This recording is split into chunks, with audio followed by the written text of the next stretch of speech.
Hi everyone, it's me, West Coast Mom, and today we are working on a Tunisian crochet graph. So what this is I'm taking a graph that I've made, which is very simple. It's just one of my kids' initials and the year he was born. And I am using that graph to in Tunisian Simple Stitch to make a cushion cover. So it's really simple, there's only 2 colors, but of course you can do any sort of graph that you want.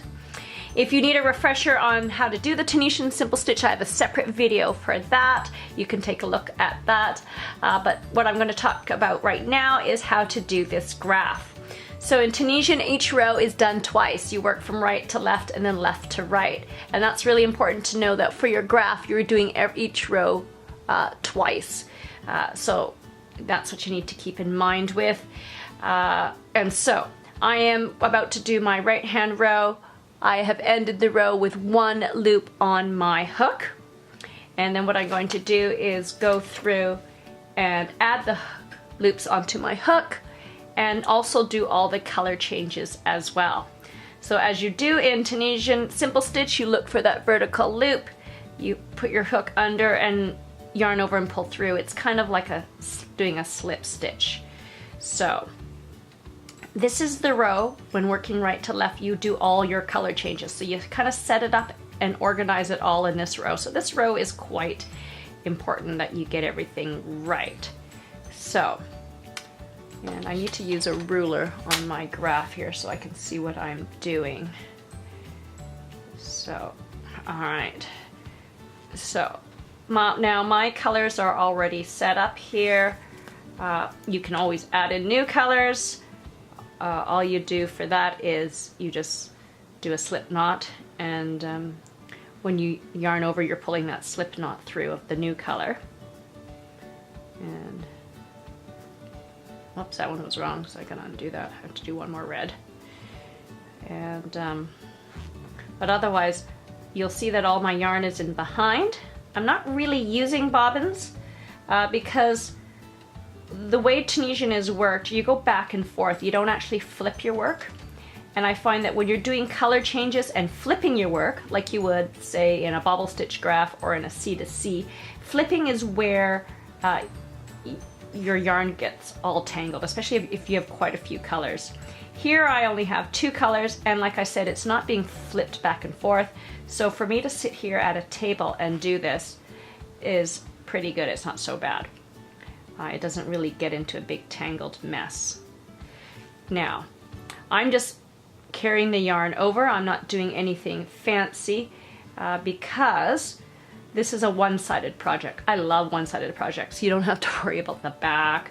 Who cares what it looks like if it's a big mess? No one's going to see it, right? Keep in mind though that just like say C to C or something like that, the back side will be the reverse image. So for me, because this is a letter and numbers, that wouldn't look good, right? Because it would be like, you know, mirror image. It would be backwards. It would look weird. So another good reason to do a one-sided project. So, and what I like about Tunisian is that it's a very dense stitch, and so because this is a cushion cover, I need coverage, and so this works really well because I don't have to worry about what I'm covering to show through, right? Because everything will be fine. All right, so I'm working my way across. You can see that stitches are being added onto my hook, and I'm just following along the graph exactly as is and adding in loops. It's kind of neat because you go loops on, loops off, loops on, loops off. All right. And then, you, like I said, you got to keep an eye on the graph because this is where it's important to make sure that you get everything right for those color changes. And then once I get to the back, I always check as well.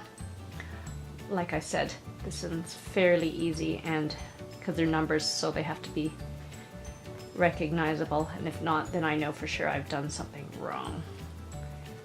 This is the top row of the numbers, so this should basically complete everything. And then you will see what it looks like. I've done lots of different graphs.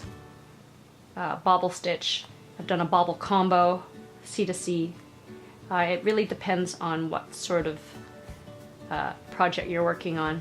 There's pros and cons for each, depending on the look that you want. What I like about Tunisian is that it's very accurate in terms of how the graph looks. It doesn't distort the graph at all.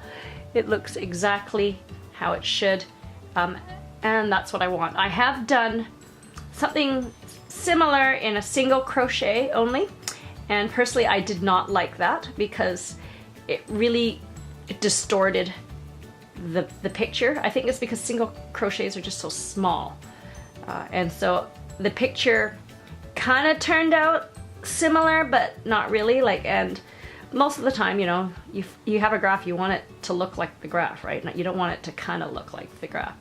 So from what I understood, Tunisian is a good way to go because it's quite accurate. I will say, however, that it does distort it slightly vertically. Like, I find that it's stretched out a little bit that way.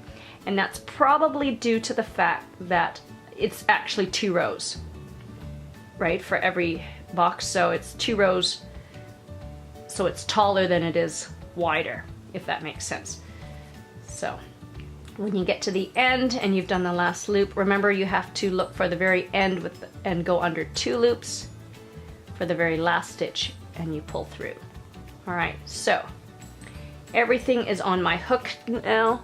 I will spread it out, and it looks like it's supposed to look. This is where you do your check, right? Because going back this way is really easy. You don't want to check then, because if you've made a mistake, then you got to take off 2 rows. You don't want to do that. Now's the time that if you made a mistake, you want to take it off, because it's also easier. Like, if you have to redo the whole row, just go all the way back until there's 1 loop, or back to wherever it is, right? Like, you'll save what's on the loops there. All right, and so you can count stitches here. You can look at how it's all lined up. Like I said, mine are fairly obvious because it's numbers. It should be fairly recognizable. And then that's all. And so now that I'm good, I can go back now working left to right. Now, we just put all the loops on the hook. Now we're gonna take the loops off the hook. So you always start with the first one, yarn over and pull through 1 loop and just pull it off. And then for the rest of it, you yarn over and go through 2 loops, right? And like I said, you don't have to worry about color changes. Those are already done. You just go through, just yarn over and pull it off. I'm trying not to be too tight because I find that I get tension issues when I do graphing. Sometimes if I try to cinch up the yarns a lot, because I think it should be more snug and things like that. And that is where blocking really does come in handy, because you'll find that it eases up the picture a little bit. All right. So you just yarn over, pull through 2. When it comes to the color changes, you just, oops, did I get everything there? You'll see a loop of each color, and then you just use the second color. So in this case, the black, which is the second color, or the color closest to my right here, is what you use to pull through. And then there's more black. When it's 2 loops the same color, you just do whatever that color is. It's when you have the color changes and there's 2. That's where you need to know which yarn to use. And like I said, always use the latter color. And I'm trying not to pull too tight, because like I said, I don't want to have tension issues. And even then, even though I'm thinking about not pulling it tight, it still seems to tighten up a little bit in my picture there. But like I said, that is where blocking really comes in handy. And it is forgiving of those situations. So, working my way down here. I'm not usually a tight crocheter, but for some reason when it comes to color changes, or maybe it's a Tunisian thing for me, I tend to do it a little bit tighter. Alright, so this row, like I said, fairly easy. Don't worry about the color changes because they're already set up. You just do exactly what it is that you see there on your hook, and you just follow along until you keep going. When you get to the end, you should be left with 1 loop on the hook, and then because I've gone back and forth, that is considered to be 1 row on the graph. And then you move on to the next row. Alright, so just a few more to go. Oops, if I go too fast I find that I go through more than one loop, so you have to be careful of that too. Right, and I've done all the color changes. I have just to go to the end here. So I can go through this, no problem. Yay, here I am, one loop. All right, and I spread it out. You can sort of see it, and see it's really nice and clear. It's very kind of pixelated, I guess. It looks exactly like the graph paper, and that's what I wanted. So there you go. That's it. That is Tunisian Simple Crochet, Tunisian Simple Stitch crochet graph. All right. Thanks for watching. See you next time.